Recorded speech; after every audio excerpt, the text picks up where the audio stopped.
জামায়াতে ইসলামী তারা চাইছে নারীদের ভোট সংগ্রহ করতে, অর্থাৎ তারা বলছে জামাত নাকি নারীদের সবচাইতে বেশি ভোট পাবে এবার।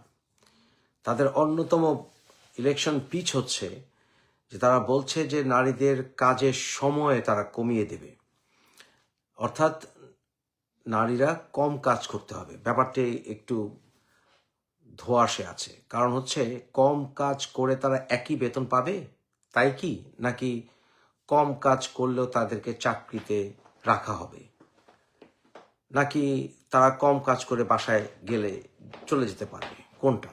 এই সবগুলো বিষয়ই ট্র্যাপ। কিভাবে ট্র্যাপ, কেন ট্র্যাপ? প্রথমত, যদি কোনো ইন্ডাস্ট্রির মালিক, বিশেষ করে নারীরা সবচেয়ে বেশি কাজ করে আমাদের গার্মেন্টস ইন্ডাস্ট্রিগুলোতে, গার্মেন্টস ইন্ডাস্ট্রিগুলো যখন আপনারা জানেন ফাইন্যান্সিয়ালি প্রচণ্ড স্ট্রাগলের ভিতরে আছে বর্তমানে বাংলাদেশের গার্মেন্টস ইন্ডাস্ট্রি, যেখানে সবচেয়ে বেশি নারীরা কাজ করে, তো সেখানে যদি মালিকদেরকে নারীদের কম সময় খাটিয়ে পুরুষদের মতোই বেতন দিতে হয় বা তাদেরকে একই বেতন দিতে হয়, তাহলে সেটা ইন্ডাস্ট্রির মালিকদের জন্য ফাইন্যান্সিয়ালি ভায়াবল বা লাভজনক হবে না। এতে কি হবে? এতে করে নারীরা আর নিয়োগ পাবে না, নারীরা আস্তে আস্তে আনপ্রোডাক্টিভ হওয়ার কারণে তাদের চাকরি থেকে তাদেরকে ছাঁটাই করা হবে। এতে করে নারীরা তাদের কর্ম হারাতে থাকবে, নারীদেরকে ঘরে ঢুকিয়ে দেওয়া হবে আস্তে আস্তে, অর্থাৎ তাদের ফাইন্যান্সিয়াল যে শক্তি সেটাকে ধ্বংস করে দেওয়া হবে। আর দ্বিতীয়ত হচ্ছে, যদি এরকম আইন হয় যে তারা, যাই বললাম আপনাদেরকে, সরকারি চাকরির ক্ষেত্রেও তারা ওই 3 ঘন্টা কম কাজ করে 8 ঘন্টার বেতন নিয়ে যাবে, তাহলে সেই ক্ষেত্রেও এটা জাতির উপরে, রাষ্ট্রের অর্থনীতির উপরে বিরাট চাপ পড়বে এবং সব দিক থেকেই নারীদেরকে হায়ার করা প্রোডাক্টিভ হবে না, নারীরা কাজ হারিয়ে ফেলবে।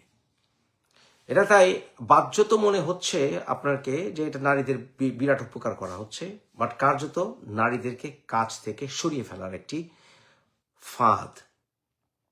বাংলাদেশের মতো দেশে, যেখানে নারীরা যথেষ্ট অবহেলিত হয়, যেখানে নারীরা তাদের উত্তরাধিকার থেকে বঞ্চিত হয়, যেখানে নারীরা অনেক আইন করেও স্বামীদের হাতে, পুরুষদের হাতে নির্যাতিত হয়, যেখানে মোল্লা মৌলবীরা রাত দিন নারীদেরকে ওয়াজগুলোতে বিকৃত ইসলামের অনুবাদে তারা মেয়েদেরকে অপমান করে চলেছে, সেখানে জামাতে ইসলামের এত দরদ কাজের ক্ষেত্রে নিশ্চয়ই অ্যাকসেপ্টেবল না। এটা হচ্ছে অনেকটা ওই হেফাজতে ইসলামের 13 দফা ছিল না, ওই শাপলা চত্বরের, ওই ব্যাপারে তাদেরকে খুশি করার জন্য এটা একটি স্টেপ, যে নারীদেরকে আমরা ঘরে ঢুকিয়ে দেওয়ার এটা একটি স্টেপ, অর্থাৎ ফাইন্যান্সিয়ালি মেয়েদেরকে রুইন করে দেওয়ার একটি ট্র্যাপ। তাই এই ট্র্যাপে আপনারা নারীরা কেউ পড়বেন না।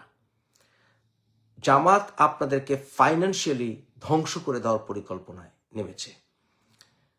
আপনারা নিশ্চয়ই জানেন যে জামাতের জনৈক একজন ওয়াজে কিছুদিন আগে একটি বয়ানে বলেছে যে মেয়েরা তারা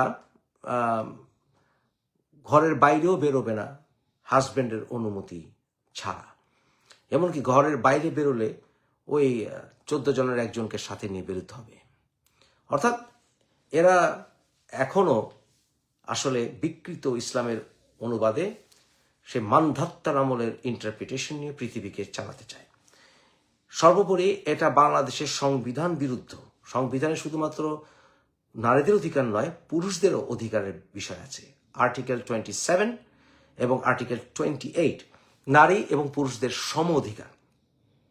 পুরুষরাই বা কেন মেনে নিবে যে নারীরা তাদের চাইতে কম 3 ঘন্টা কাজ করে তাদের সমান বেতন নিয়ে যাবে? এটা পুরুষরাও ওই দিক থেকে পুরুষদের প্রতি ডিসক্রিমিনেটরি আইন, এবং ইন্টারন্যাশনাল লেবার অর্গানাইজেশন আইএলওর এটা প্রিন্সিপালের এবং নীতির এবং আইনের সম্পূর্ণ ভায়োলেশন। ভালো থাকবে।